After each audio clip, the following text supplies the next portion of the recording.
There's a one-liner that states that the body weeps the tears that the eyes have failed to shed. And for 25 years, I really have had strong intuitive feelings that our thoughts really affect our bodies. Well, that's what the Attitudinal Healing Centers are based on, that fact. And in 1975, when you mentioned that to the medical world, they thought you were absolutely, completely, totally insane. That, what do you mean your body can affect it? And of course now it's quite mainstream, certainly in the United States. It's a mainstream thought. So today there's good scientific evidence that our unforgiving thoughts can affect our immune system, can really affect every organ in our body,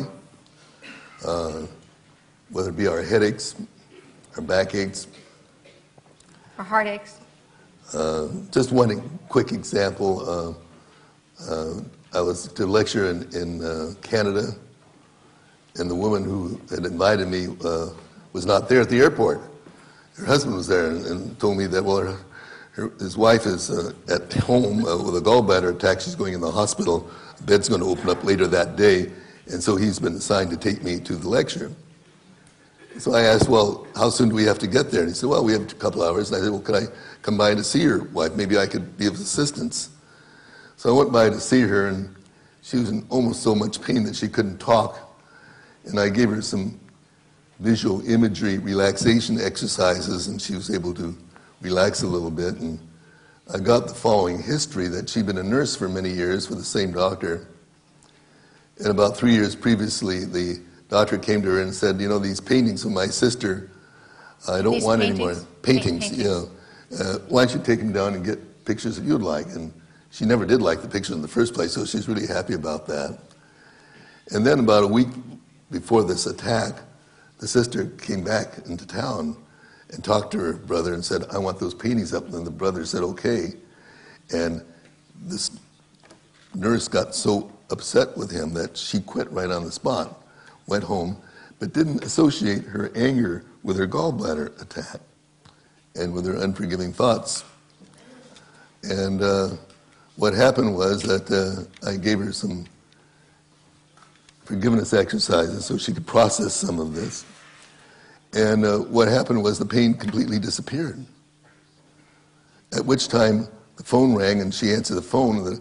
The doctor was calling to say that there's a room in the hospital, but the doctor couldn't even recognize her voice because it was a vibrant voice now rather than that painful voice. And she asked, well, I don't have any pain. Do I have to go in? It's elective surgery. So, well, yeah, you don't have to come in.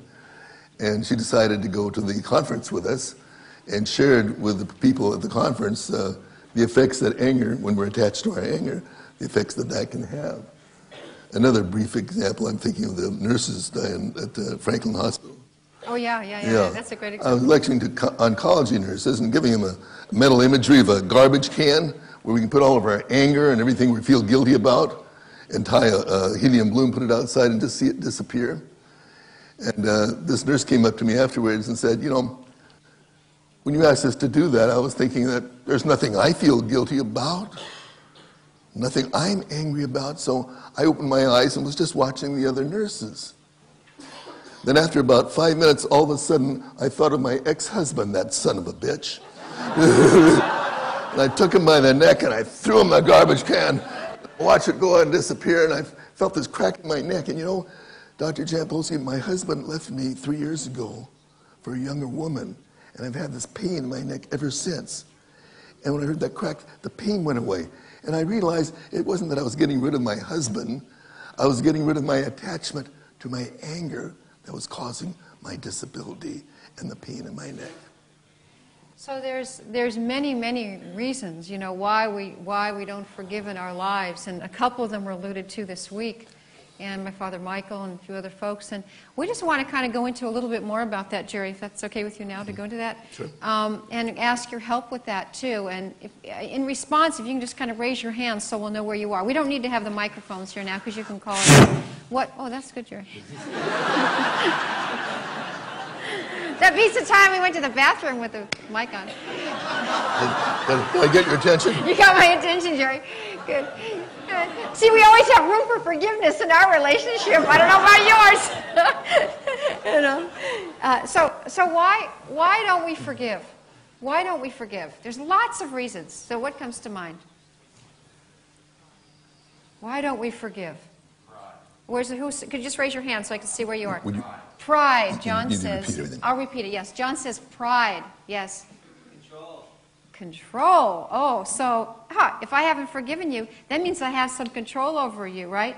Because if I can't control your love, at least I can control something else. It must mean that I care, though, because if I didn't care, it wouldn't have any energy in it, right? Now, these are reasons that really the ego tells us not to forgive. Right, why the ego says we don't forgive. What are some other reasons? Yes? Fear of letting go and change. That's right. The fear of letting go and change. Yeah. Yes, absolutely. Way up there, yes. Fear of intimacy. Oh, a big one. Yeah, because that keeps people away when we don't forgive, doesn't it?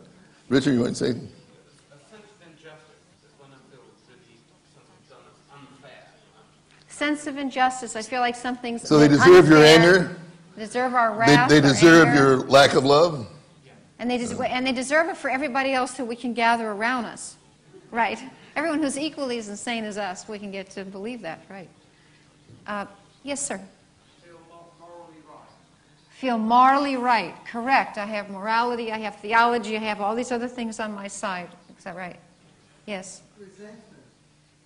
Stephen, resentment. Explain that a little, Stephen.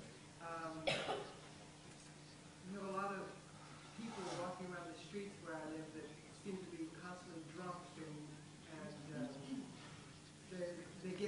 they're able to do this all day, every day, and I'm working and they're out there drinking, and I resent the fact that they're having a better time than I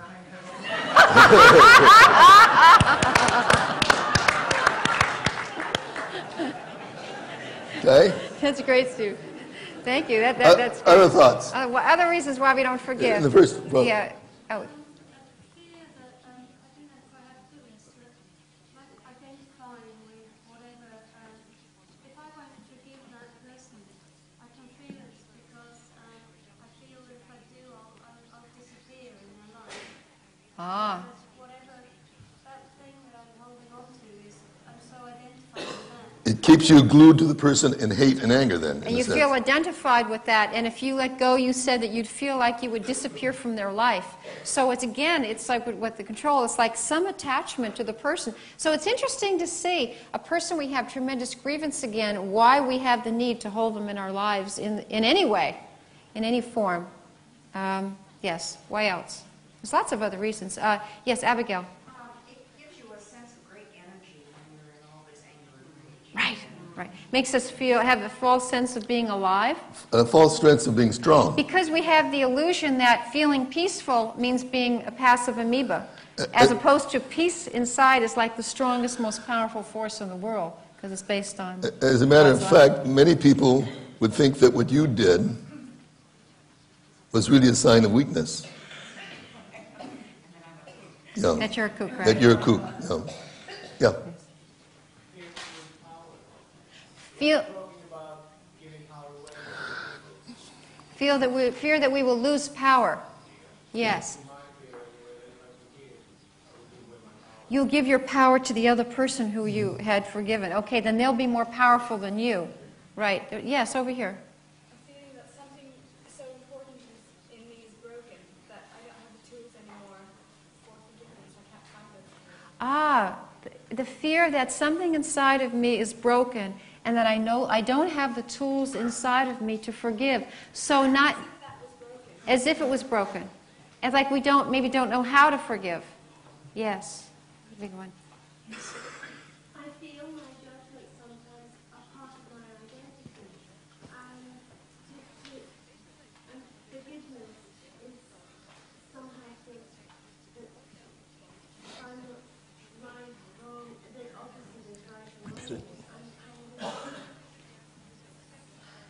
It's part of my identity. Okay, I will repeat that.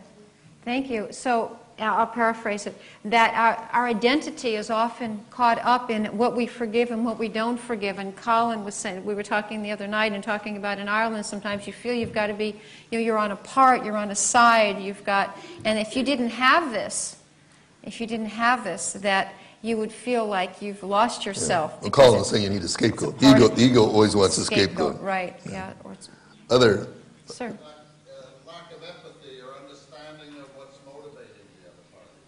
Lack of understanding of what's motivating the other person will cause us to be unforgiving because we can't comprehend or understand or feel empathy, even if we don't understand, for why they would do what they're doing.